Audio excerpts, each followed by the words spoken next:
नमस्ते विद्यार्थी मित्रों, आप सभी का मेरे इस YouTube चैनल पर स्वागत है। दोस्तों, हमने हिंदी साहित्य की गद्य विधाएं भाग 2 में प्रेमचंद्रोत्तर युगीन हिंदी कहानी पढ़ना शुरू किया था और हमने आंचलिक कहानी का भाग पूर्ण किया था। आज की वीडियो में आगे देखते हैं कि नई कहानी और अन्य कहानी आंदोलन। आइए इसके बारे में पढ़ते हैं। स्वतंत्रता के बाद कहानी की विलास प्रक्रिया में एक महत्वपूर्ण पड़ाव छठे दशक में नई कहानी आंदोलन के रूप में अवतरित होता है। कृपया यहाँ पर नोट कर लें कि जो नई कहानी का जो शुरुआत हुई है वह छठे दशक में हुई है। भोगा हुआ यथार्थ, प्रामाणिक जीवनानुभव, कुंठा, असंतोष, संतरास की विशेषताएं लेकर कई नई कहानियों की रचना हुई। नई कहानी के संस्थापक लेखकों में मोहन राकेश, राजेंद्र यादव, शिव प्रसाद सिंह, निर्मल वर्मा और कमलेश्वर प्रमुख हैं। कृपया नोट कर ले, यहाँ पर नई कहानी के लेखकों के नाम बताए गए हैं जिनमें प्रमुख हैं मोहन राकेश, राजेंद्र यादव, शिव प्रसाद सिंह, निर्मल वर्मा और कमलेश्वर।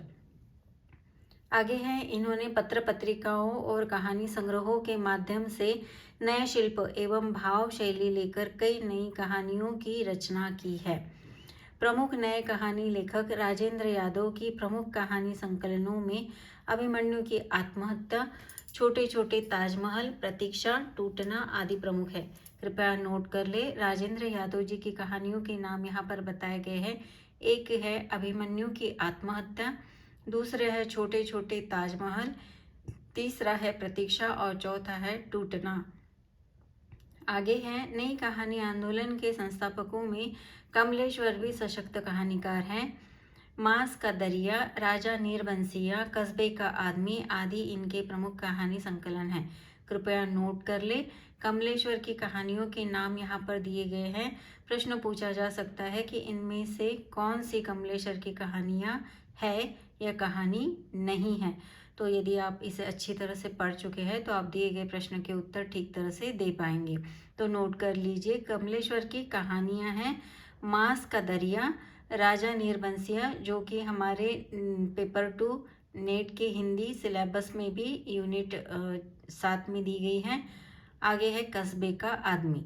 मांस का दरिया, राजा नीरबंसिया, कस्बे का आदमी आदि इनके प्रमुख कहानी संकलन है। आगे बताया गया है, मोहन राकेश को नई कहानी आंदोलन के पुरोधा कहना अनुचित नहीं होगा। उन्होंने अपने जीवन में अनेक तनावों को झेला और उन्हें अपनी कहानियों में सशक्त रूप से अभिव्यक्त किया, अतः उन्हें तनावों का कहानीकार भी कहा जाता है। कृपया यहाँ पर नोट कर ले कि अगर प्रश्न पूछा जाए कि तनावों का कहानीकार किसे कहा जाता है तो इसका उत्तर है मोहन राकेश। मैंने आपका बंटी इस उपन्यास के वाचन के वक्त भी आपको यह बताया गया था कि मोहन राकेश जो थे वह मन्नू भंडारी के बहुत करीबी थे और मन्नू भंडारी ने उनका जीवन बहुत करीबी से देखा था। और आपका बंटी यह जो उपन्यास है ये मोहन राकेश और उनकी पत्नी के बीच में चलते तनाव को लेकर उनके बच्चे पर जो असर हुआ था उसी की कहानी है। आगे हैं, नए बादल, जानवर और जानवर, आज के सोए और वारिस आदि इनके प्रसिद्ध कहानी संग्रह है। कृपया नोट कर ले, मोहन राकेश के कहानी संग्रह के आगे और नाम दिए हैं नए बादल, जानवर और जानवर, आज के सोए और वारिस। आगे है मलबे का मालिक, परमात्मा का कुत्ता आदि इनकी प्रसिद्ध कहानियां हैं। यह भी नोट कर ले, मलबे का मालिक, परमात्मा का कुत्ता आदि इनकी प्रमुख कहानियां हैं। नई कहानी के संस्थापक त्रयी के अतिरिक्त नई कहानीकारों ने अपनी विशिष्ट शैली में कहानी आदि की रचना की। इन नए कहानीकारों में धर्मवीर भारती, राजेंद्र अवस्थी, भीष्म सहानी, अमरकांत, निर्मल वर्मा, हरिशंकर परसाई, राजकमल चौधरी, शैलेश मटियानी, कृष्ण गोपाल अबिद आदि प्रसिद्ध है तथा उन्होंने नारी अंतर्मन के भावनाओं का यथार्थ एवं प्रभावपूर्ण चित्रण अपनी कहानियों में किया है। यहाँ पर बताने वाली बात ऐसी है कि धर्मवीर भारती जी और भीष्म साहनी, अमरकांत, निर्मल वर्मा, हरिशंकर परसाई इन सभी की रचनाएं हमारे नेट के पाठ्यक्रम में लगी हुई है। आगे हैं, तथा उन्होंने नारी अंतर्मन के भावनाओं का यथार्थ एवं प्रभावपूर्ण चित्रण अपनी कहानियों में किया है। ऐसे महिला कथाकारों में मृदुला गर्ग, मणिका मोहिनी, उषा प्रियमवदा, मन्नू भंडारी, सूर्यबाला, मेहरुन्निसा परवेज, दीपा खंडेलवाल आदि प्रमुख है। कृपया इन सभी के नाम नोट कर लीजिए। हो सकता है कि इनके नामों को देखकर कोई कहानी पूछी जाए या उपन्यास के नाम पूछे जाए कि इनमें से किसने यह लिखा है, तो हमें पता चले। महिला कथाकारों के नाम: मृदुला गर्ग, मणिका मोहिनी, उषा प्रियमवदा, मन्नू भंडारी, सूर्यबाला, मेहरुन्निसा परवेज, दीप्ति खंडेलवाल। कहानी की यह विकास यात्रा अभी भी जारी है और हिंदी की कई पत्र पत्रिकाओं के माध्यम से नित नई कहानियों का प्रकाशन हो रहा है।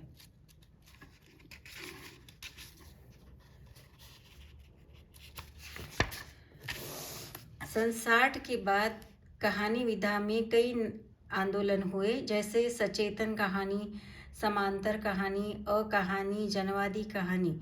संप्रति हिंदी कहानी में दलित कहानी का स्वर सुनाई दे रहा है, पर इन सभी कथा आंदोलनों को इनकी विशिष्टताओं को पहचानते हुए नई कहानी के अंतर्गत रखा जा सकता है।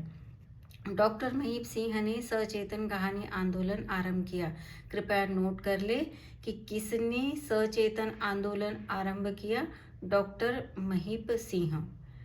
कमलेश्वर ने रूपांतर कहानी आंदोलन को चलाया। कृपया इसे भी नोट कर ले कि कमलेश्वर को किस बात के आंदोलनकार कहा जाता है या उन्होंने कौन सी कहानी आंदोलन को चलाया, तो उन्होंने रूपांतर कहानी आंदोलन को चलाया।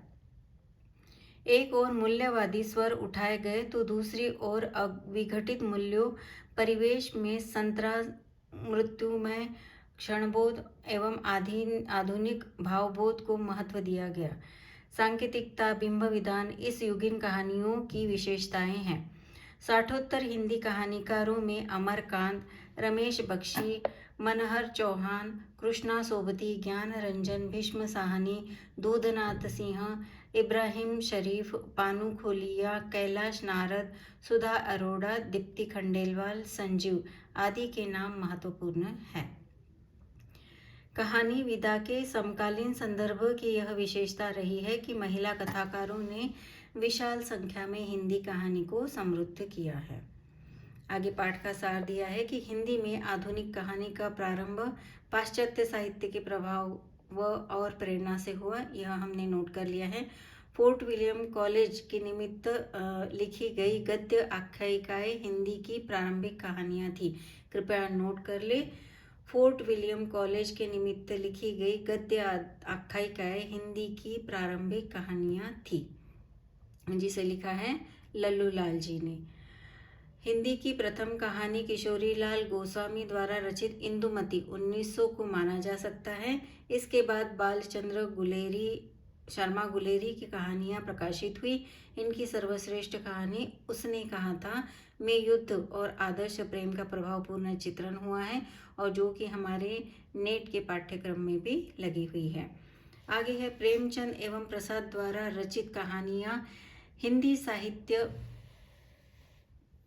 की अक्षम्य निधि है। काव्यपूर्ण ऐतिहासिक परिदृश्य में जहाँ प्रसाद जी ने उत्कृष्ट भावमयी कहानियों की रचना की, वहीं प्रेमचंद ने यथार्थ के धरातल पर कहानियों की रचना करके कहानी साहित्य को एक नया विस्तार दिया।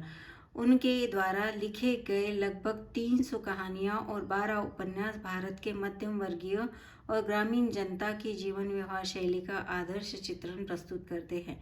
कृपया नोट करें कि प्रेमचंद द्वारा लगभग 300 कहानियां लिखी गई है और उपन्यास 12। उनकी परंपरा में और कई लेखकों का योगदान मिला।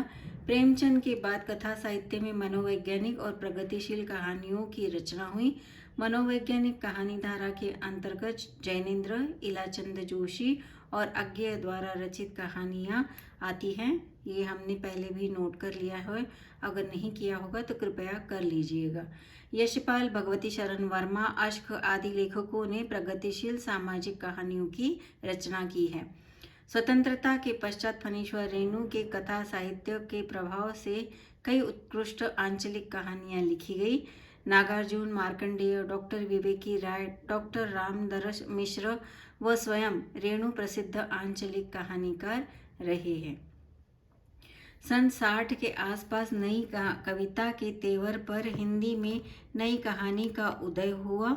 मोहन राकेश, कमलेश्वर, राजेंद्र यादव ने अत्यंत उत्साहित तेवर से इस नए आंदोलन की वकालत करते हुए नई उत्कृष्ट कहानियों की रचना की।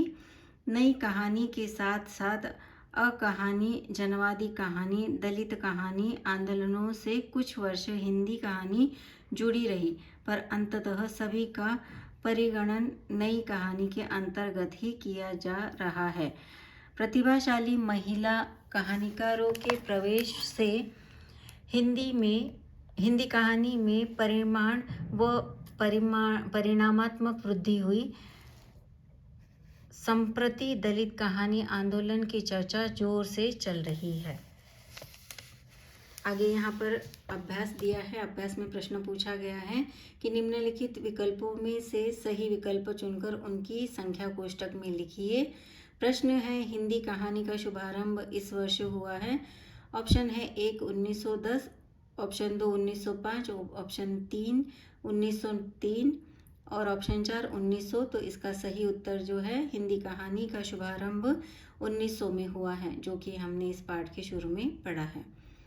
आगे प्रश्न 2 है, ये हिंदी के सर्वश्रेष्ठ कहानीकार हैं प्रेमचंद, जैनेन्द्र, फणीश्वर रेणु या बालशौरी रेड्डी। इस प्रश्न का सही उत्तर है प्रेमचंद।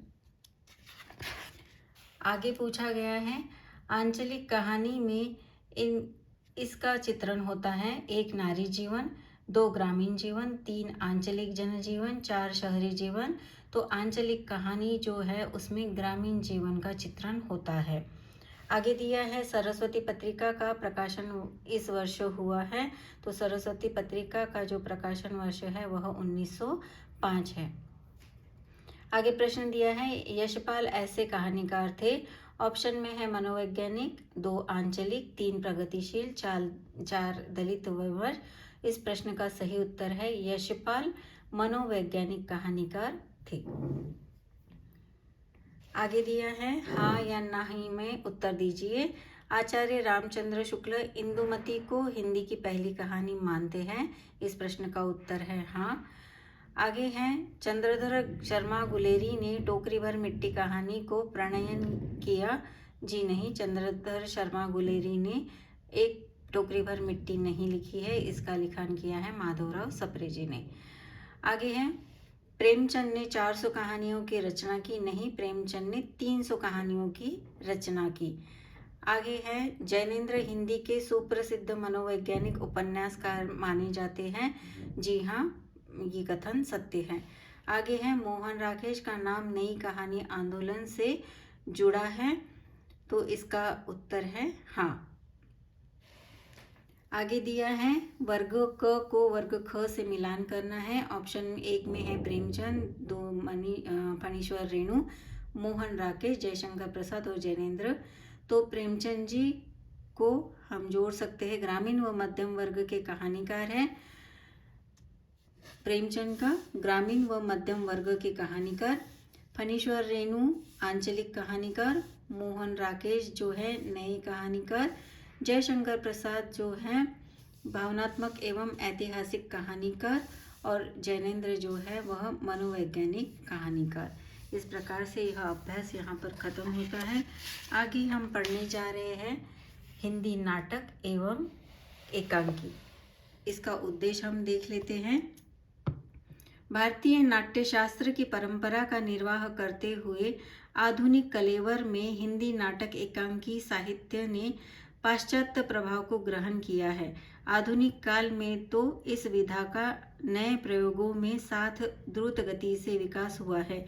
इस पाठ में हिंदी नाटक एकांकी साहित्य के विविध पड़ावों की विशेषताओं को रेखांकित किया गया है। इस पाठ के अध्ययन से आप भारतीय नाट्यशास्त्र की कड़ी के रूप में हिंदी नाटक एकांकी विधा का परिचय पा सकेंगे। भारतीय पाश्चात्य शैली का समन्वय करके युगीन सामाजिक राजनीतिक चेतना के सजग प्रतिनिधि के रूप में हिंदी नाट्य साहित्य का परिचय पा सकेंगे। हिंदी नाटक एकांकी के प्रमुख प्रतिनिधि रचनाकारों की रचना शैली को जान सकेंगे। अधुनातन हिंदी नाट्य शैलियों से परिचित होंगे।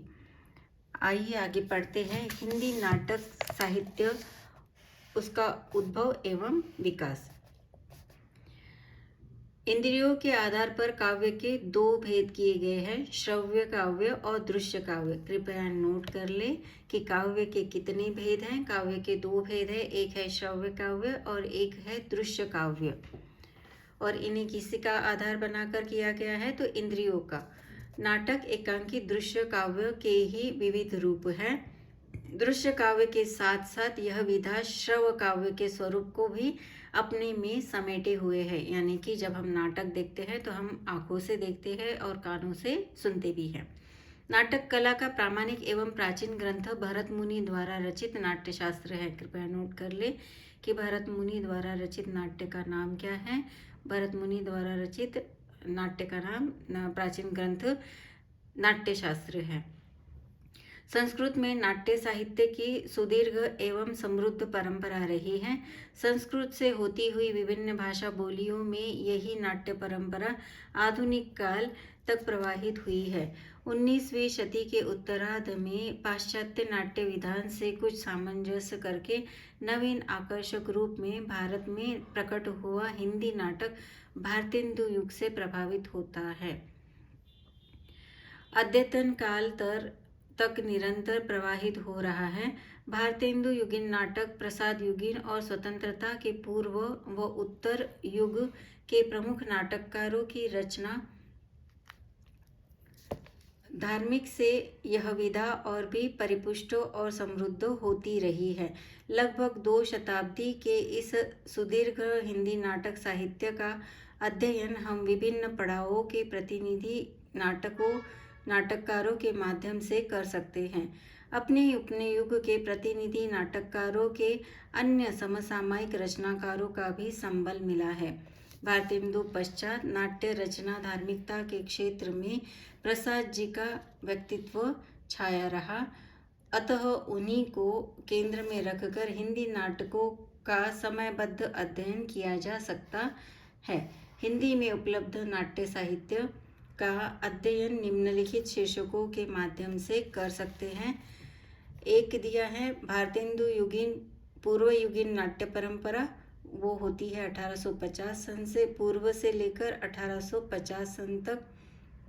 दूसरा है भारतेंदु युगीन 1850 से लेकर 1900 तक।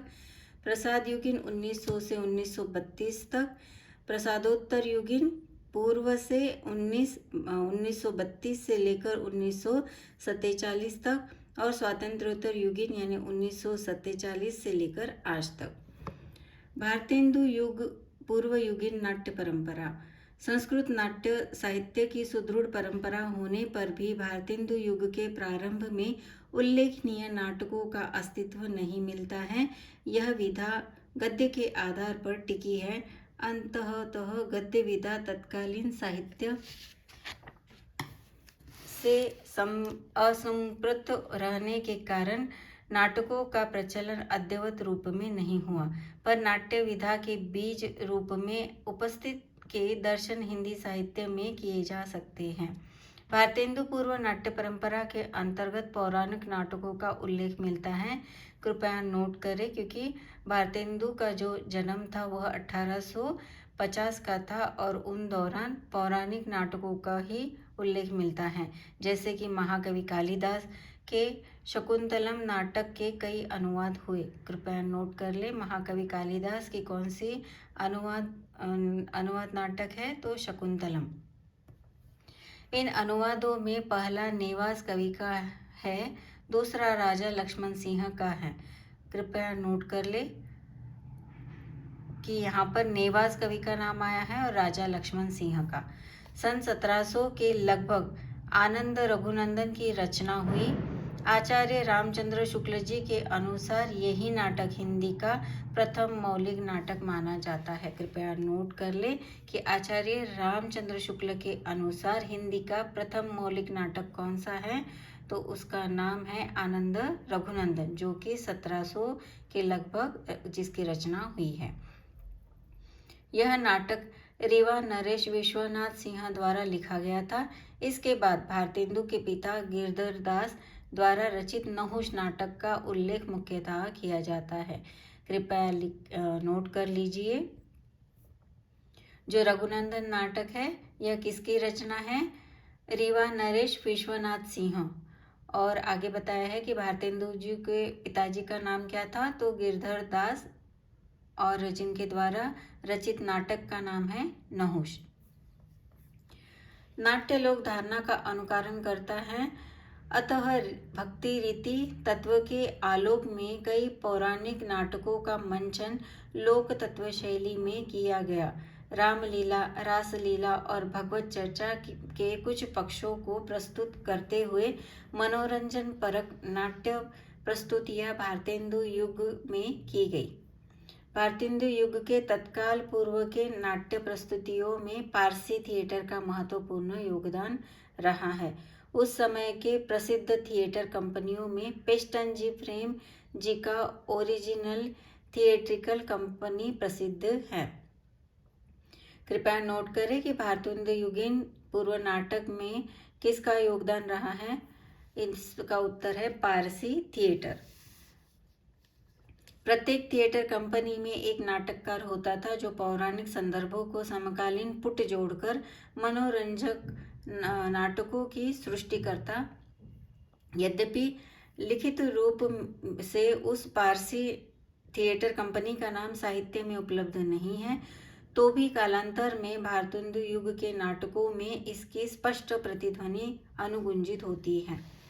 आगे दिया है भारतेंदु युगीन हिंदी नाटक। अपने नवीन रूप में हिंदी नाटकों का वास्तविक प्रारंभ और विकास भारतेंदु जी से माना जाता है। भारतेंदु जी ने अनुदित और मौलिक दोनों प्रकार के नाटकों की रचना की है। भारतेंदु युग के साहित्य, विशेषकर नाट्य साहित्य में भावकथ्य शिल्प की दृष्टि से प्राचीनता व नवीनता का समन्वय स्पष्ट रूप से परिलक्षित होता है। भारतेंदु जी के नाटकों का ऐतिहासिक क्रम इस प्रकार है, तो कृपया इन सब को नोट करते जाइए। और इसमें ऐतिहासिक क्रम भी बताया है, यानी जिस वर्ष पहली जो रचना हुई है उससे लेकर बाद की रचनाओं का क्रम यहाँ पर दिया गया है, तो कृपया इसे नोट कर ले। यह आपके पढ़ने में बहुत ही आसान रहेगा, क्योंकि पहले से ही यहाँ पर पहले से लेकर बाद का क्रम दिया गया है। नोट करें। विद्या सुंदर 1860, पाखंड 1872, वैदिकी हिंसा हिंसा न भवति 1873, धनंजय विजय 1873, मुद्रा राक्षस 1875, सत्य हरिश्चंद्र 1875, प्रेम जोगिनी 1875, विशस्य विषमौषधम 1875, कर्पूर मंजीरी 1876, श्री चंद्रावली 1876, भारत दुर्दशा 1876, भारत जननी 1877, नीलदेव 1880, अंधेर नगरी 1881 और सती प्रताप 1884, दुर्लभ बंधु 1884। पौराणिक आधार लेकर भी भारतेंदु ने इन रचनाओं के माध्यम से नवीन जन चेतना को व्यापकता प्रदान करने का प्रयत्न किया। भारतीय नाट्य परंपरा को संबल देकर पाश्चात्य शैली का स्वागत करते हुए उन्होंने युगांतरकारी समन्वयकर्ता की भूमिका निभाई। भारतेंदु युगीन अन्य नाटककारों में प्रताप नारायण मिश्र, श्रीनिवास दास, राधा कृष्ण दास, बद्री नारायण चौधरी, जिन्हें प्रेमघन भी कहा जाता है, तथा किशोरी लाल गोस्वामी आदि प्रमुख है। कृपया नोट करें, यह प्रश्न पहले भी पूछा जा गया है कि भारतेंदु युगीन नाटककारों के नाम लिखिए। तो प्रताप नारायण मिश्र, श्रीनिवास दास, राधा कृष्ण दास, बद्री नारायण चौधरी जिन्हें प्रेमघन के नाम से भी जाना जाता है, और किशोरी लाल गोस्वामी। प्रताप नारायण मिश्र ने हम्मीर हट, मौसकर जुआरिकश्वार जैसे नाटकों में तत्कालीन समाज का व्यंग्यपरक चित्रण किया है। कृपया नोट कर ले कि प्रताप नारायण मिश्र द्वारा इनमें से कौन से नाटक है। इस तरह का अगर प्रश्न पूछा जाता है तो हमारा उत्तर होगा हम्मीर हट, मौसकर जुआरिकश्वार। आगे दिया है राधा कृष्ण नाटक के नाटकों में राधा कृष्ण दास के नाटकों में महारानी पद्मावती, महाराणा प्रताप, दुखिया बाला आदि प्रमुख है। कृपया नोट करें, राधा कृष्ण दास के नाटकों का नाम यहाँ पर दिया है। एक है महारानी पद्मावती और दूसरा है महाराणा प्रताप, दुखिया बाला। यह 3 नाटकों के नाम दिए हैं। आगे भारतेंदु युग के नाटकों में एकांतिक प्रेम के साथ ही साथ समसामयिक, धार्मिक, सामाजिक दुर्दशा का व्यंग्यपरक चित्रण किया गया है। विदेशी शासन से पीड़ित राजनीतिक, आर्थिक और सामाजिक दुर्दशा का चित्रण करते हुए इस युग के रचनाकारों ने लोगों के राष्ट्रीयता की भावना उजागर करने का सशक्त प्रयत्न किया है। समग्र रूप से भारतेंदु युग की नाट्य भाव शैली के संबंधित में कहा जा सकता है कि इस युग के रचनाकारों ने साहित्यिक कालक्रम की संधि बेला में नई विधा और शैली का सूत्रपात किया, जिसका परिष्कार आगे के युग में भली भांति किया गया। इस काल में पौराणिक परिदृश्य की उत्तरोत्तर क्षीण धारा समाज जनमानस के निकट आई।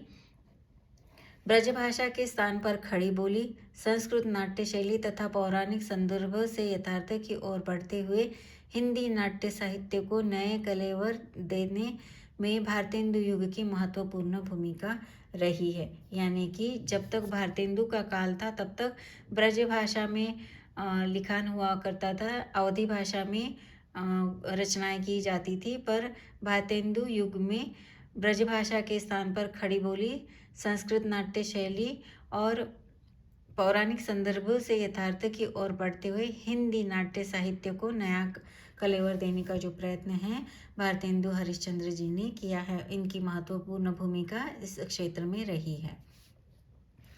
आगे पढ़ेंगे प्रसाद युगीन हिंदी नाटक।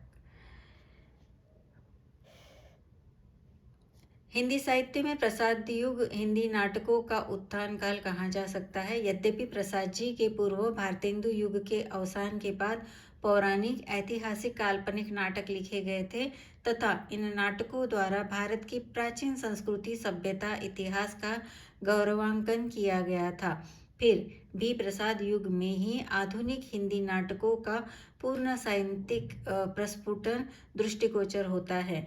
गंभीर, शोधपूर्ण, ऐतिहासिक दृष्टि से प्रसाद जी ने प्राचीन भारतीय गौरव, सभ्यता, संस्कृति और परंपरा की आधार भूमि पर सशक्त नाटकों की रचना की। अपने नाटकों की विषय वस्तु के लिए उन्होंने भारतीय इतिहास के स्वर्ण युग को आधार बनाया। इससे भारतीय इतिहास का सबल एवं सशक्त रूप उजागर हो सके। महाभारत के उत्तरार्ध से सम्राट हर्षवर्धन और गुप्त वंश के कालावधि को इन्होंने अपने नाटकों की सीमा में सम्मिलित किया है। आगे हमारे जो नेट की सिलेबस में भी लगी हुई है स्कंदगुप्त, चंद्रगुप्त और ध्रुव स्वामिनी, यह सब हमारे महाभारत के उत्तरार्ध के बाद सम्राट हर्षवर्धन और गुप्त वंश के कालावधि के ही नाटक है। प्रसाद जी के नाटक स्कंदगुप्त, चंद्रगुप्त, अजातशत्रु, ध्रुव स्वामिनी, विशाखा, कामना, जन्मेजय की नागयज्ञ, जन्मेजय का नागयज्ञ, राजश्री, सज्जन, करुणालय, प्रायश्चित्त नाटक और एक ही गुट हिंदी के अनमोल रत्न हैं। इन सभी नाटकों में राष्ट्रीयता का आग्रह, संघर्ष के द्वारा जीवन के मूल्य तत्वों की खोज, नारी और चेतना की प्रतिष्ठा, नीरस रूढ़ियों का बहिष्कार तथा नवीन युगानुरूप नाटक शैली की प्रतिष्ठा का निर्वाह हुआ है।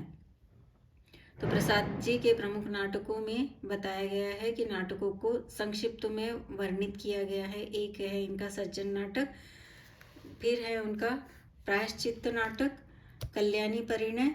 तो सज्जन नाटक के बारे में यहाँ पर संक्षिप्त में यह जानकारी दी गई है कि यह प्रसाद जी की प्रारंभिक रचना है। लगभग 20 पृष्ठ के इस नाटक में महाभारत के द्वैत वन की घटना को आधार बनाया गया है। कृपया नोट कर ले कि प्रसाद जी का जो नाटक है सज्जन, इसके कितने पृष्ठों में रचना हुई है, तो इसकी लगभग 20 पृष्ठों में रचना हुई है।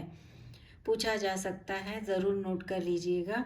और आगे भी पूछा जा सकता है कि इस नाटक में किस घटना को आधार बनाया गया है, तो इस नाटक में महाभारत के द्वैत वन की घटना को आधार बनाया गया है।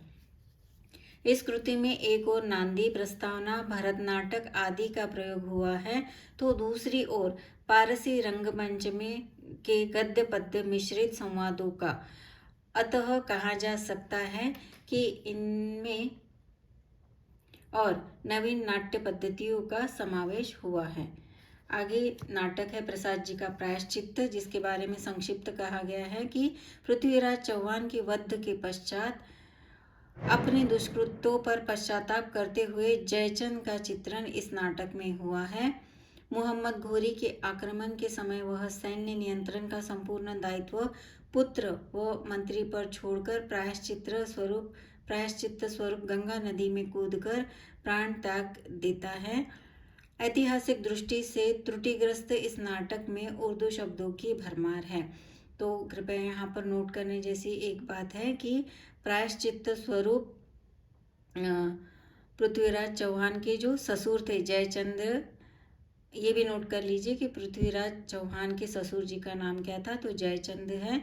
और जयचंद ने पृथ्वीराज चौहान का वध करने के लिए मोहम्मद घोरी को भारत में बुलाया था और बाद में उन्हें बहुत पश्चाताप हुआ। तो इस पश्चाताप स्वरूप उन्होंने कौन सी नदी में कूदकर अपने प्राण त्याग दिए थे, तो इसका उत्तर होगा गंगा नदी में कूदकर अपने प्राण त्याग दिए थे। आगे नाटक है कल्याणी परिणय। चंद्रगुप्त मौर्य अपने पराक्रम से सिलूकस जैसे यूनानी वीर को हराकर उसकी पुत्री से विवाह करने के प्रसंग पर इस नाटक की रचना हुई है। कृपया नोट कर ले कि सिलूकस कौन था। चंद्रगुप्त ने अपने पराक्रम से सिलूकस, यह यूनानी वीर था, और उसको हराकर उसकी पुत्री से विवाह करने के प्रसंग पर इस नाटक की रचना हुई है। इसी रचना का विस्तार चंद्रगुप्त नाटक में हुआ है। नांदी पाठ, भरतवाक्यम और पद्यात्मकता का निर्वाह होने के कारण यह नाटक प्राचीन परंपरा के निकट है। आगे दिया है नाटक करुणालय। यह भिन्न तुकांत मात्रिक छंद में लिखा गया अत्यंत लघु गीति नाट्य है।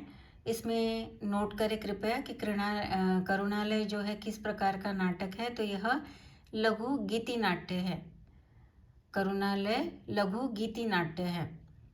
सत्य हरिश्चंद्र के जीवन की घटनाओं पर इस नाट्य की कृति की रचना हुई। 5 छोटे छोटे दृश्यों में विभक्त इस कृति में काव्यत्व और नाटकत्व का समन्वित सुंदर रूप दिखाई देता है। कृपया नोट करें कि करुणालय नाटक में कितने दृश्य हैं, तो 5 दृश्य हैं।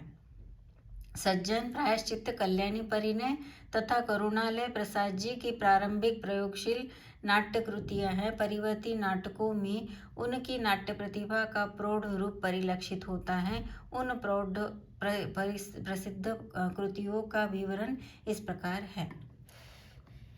आगे दिया है राजश्री नाटक, जो कि ऐतिहासिक कथानायिका राजश्री को केंद्र में रखकर प्रसाद जी ने तत्कालीन व्यापक विप्लवों का चित्रण इस नाटक में किया है। राजश्री के अभूतपूर्व गरिमा का चित्रण इस नाटक की प्रमुख विशेषता है। आगे है विशाख नाटक। इसकी कथा कलहनकृत राजतरंगिणी के पूर्वार्ध पर आधारित है।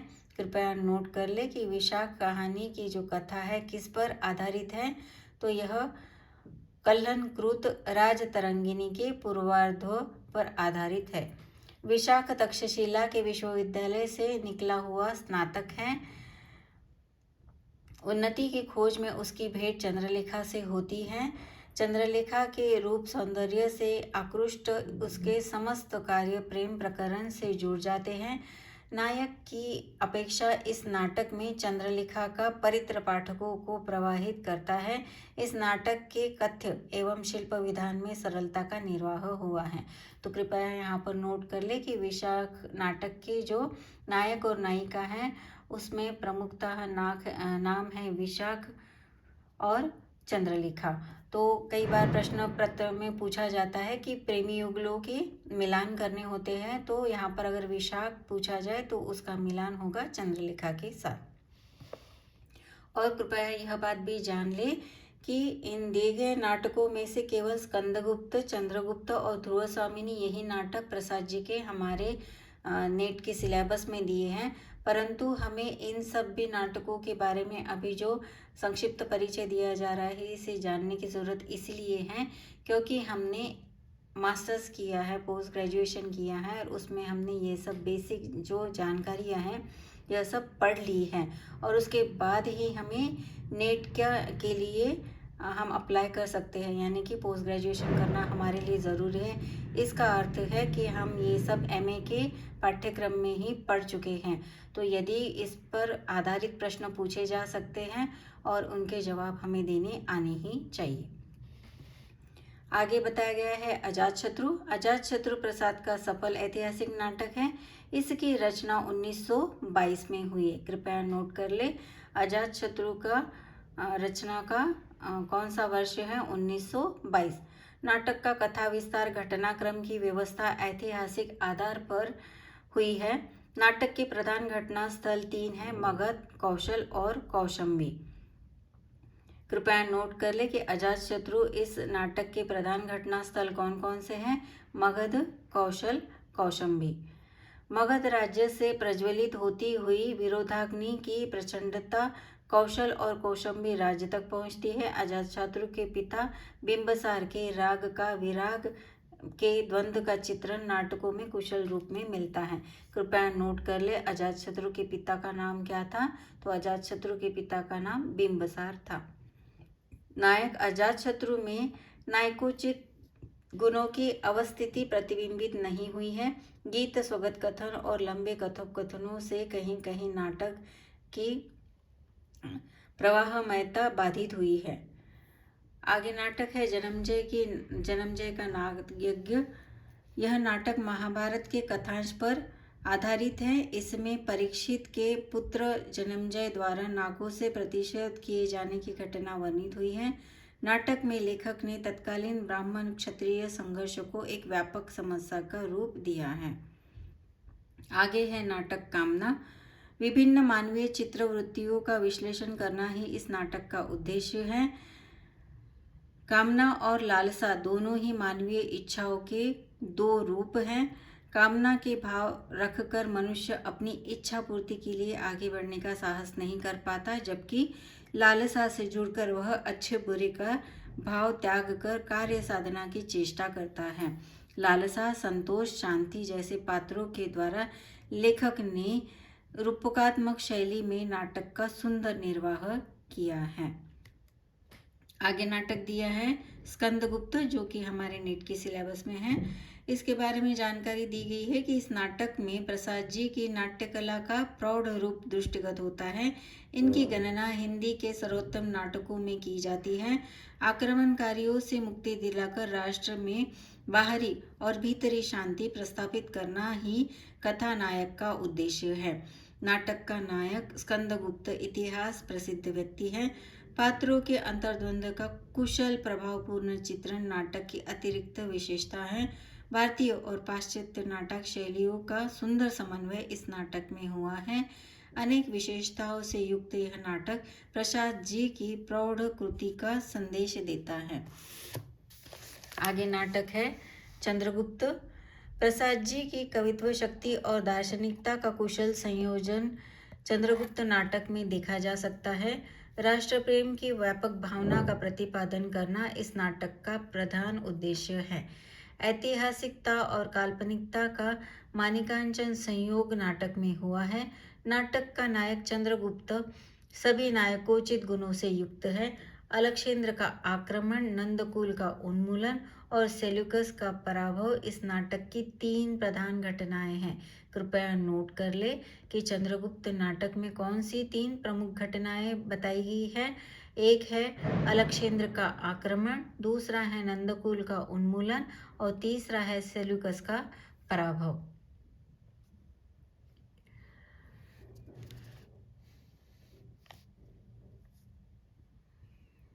आगे दिया है, साथ ही साथ चाणक्य की कथा भी प्रभावपूर्ण ढंग से संयोजित हुई है। प्रसाद जी के समस्त नाटकों में चंद्रगुप्त कथ्य एवं शैलीगत विशिष्टताओं के कारण सर्वोत्तम सिद्ध हुआ है। आगे प्रसाद जी का नाटक है एक घूंट। कामना की ही भांति यह लघुत्तम नाटक रूपकात्मक शैली में लिखा गया है। मानव जीवन की संपूर्णता के लिए हृदय पक्ष और बुद्धि पक्ष में सामंजस्य होना आवश्यक है। इसी सिद्धांत को लेकर नारी को हृदय पक्ष और पुरुष को बुद्धि का पक्ष प्रतिनिधि पात्र बनाकर रूपकात्मक शैली में नाटक की सृष्टि हुई है। पूछा जा सकता है कि प्रसाद के कौन से नाटक में नारी का हृदय पक्ष और पुरुष को बुद्धि का पक्ष प्रतिनिधि बनाकर रचना की गई है, तो इस नाटक का नाम है एक घूंट। आगे है ध्रुव स्वामिनी। ध्रुव स्वामिनी 1933 में लिखी प्रसाद जी की अंतिम नाट्य कृति है। इसकी कथावस्तु भारतीय इतिहास के स्वर्ण युग गुप्तकाल से संबंध रखती है। इसकी नायिका ध्रुव स्वामिनी है। उसमें स्वाभिमानी भारतीय नारी की प्रायः समस्त विशेषताओं की उपस्थिति है। समाज में नारी को भी समान अधिकार प्रदान करने की आवश्यकता का संकेत इस नाटक द्वारा मिलता है। समस्त नाटकीय तत्वों के आधार पर अत्यंत सफल नाटक के रूप में यह प्रस्तुत होता है। प्रसाद के नाटकों पर विहंगत दृष्टिपात करने से पता चलता है कि इतिहास में कल्पना का संयोग करके प्रसाद जी ने राष्ट्रीय चेतना को जागृत करने का सफल प्रयास किया है। शिल्प की दृष्टि से भी उन्होंने हिंदी नाट्य साहित्य को समृद्धि ही नहीं अपितु युगानुरूप एक नया मोड़ देने का प्रयास किया। इनका परिणाम प्रसूतात्तर युग के नाटकों में प्रतिबिंबित होता है। इस प्रकार से प्रसाद नाटकों की कुछ विशेषताएं यहाँ पर बताई गई हैं, तो वो हमने वाचन में ही देख ली है। आगे हमारा टॉपिक है प्रसूतोत्तर युगीन नाटक, जो हम अपने आगे वाली वीडियो में देखेंगे। तो विद्यार्थी मित्रों, मुझे यह पूरा विश्वास है कि अब तक हमारा जितना भी वाचन हुआ है उसके आपने अच्छे से नोट बना लिए होंगे, और आशा है कि आपको ये जो सिलेबस है धीरे धीरे समझ में आ रहा होगा और अपने आप में आपको बहुत हल्का भी महसूस हो रहा होगा कि आपकी कितनी अच्छे से पढ़ाई हो रही है। आप नेट के सिलेबस को समझकर पढ़ रहे हैं, अपने नोट्स बना पा रहे हैं।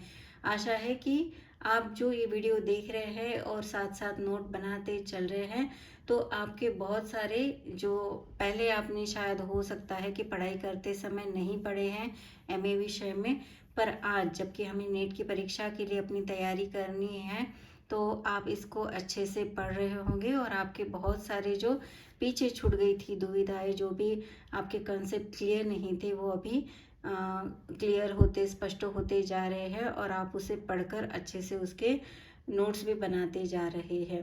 तो आगे मुझे आशा है कि जितने भी मेरे आज तक के वीडियो हुए हैं, मैंने उनमें बारी बारी से सारी बातों को समझाया है कि सबसे पहले जब हम पढ़ाई करते हैं तो उसमें कैसे हमें सिलेबस को पढ़कर समझना है और सिलेबस के एक एक पॉइंट को आगे बढ़ते हुए उसकी पढ़ाई करनी है। क्या पढ़ना चाहिए क्या नहीं पढ़ना चाहिए ये भी मैंने बता दिया था, पर जितना भी हम पढ़ रहे हैं उसे अच्छी तरह से अगर हम पुस्तक में देखकर, कानों से सुनकर और अपने स्वयं के नोट्स बनाकर लिखते हैं, तो वह हमें याद रखने में बहुत आसानी होती है। और ऐसा नहीं भी होता है पर भी हमने इसे पढ़ा है, सुना है, और परीक्षा में यदि इसी से संबंधित कोई प्रश्न पूछा गया तो इसे हमने पहले ही समझा है इन वीडियो के माध्यम से, तो हम उन उत्तरों के प्रश्नों के उत्तर ज़रूर अच्छे से लिख पाएंगे। तो आशा है कि आप अपनी पढ़ाई अच्छे से कर रहे होंगे। इसी प्रकार मेरे वीडियोस देखते चलिए और आपको यह वीडियो कैसे लगते हैं और इसमें मैंने और कौन सी सुधारनाएं करनी चाहिए, तो आप ये कमेंट्स बॉक्स में लिखकर ज़रूर बताएं।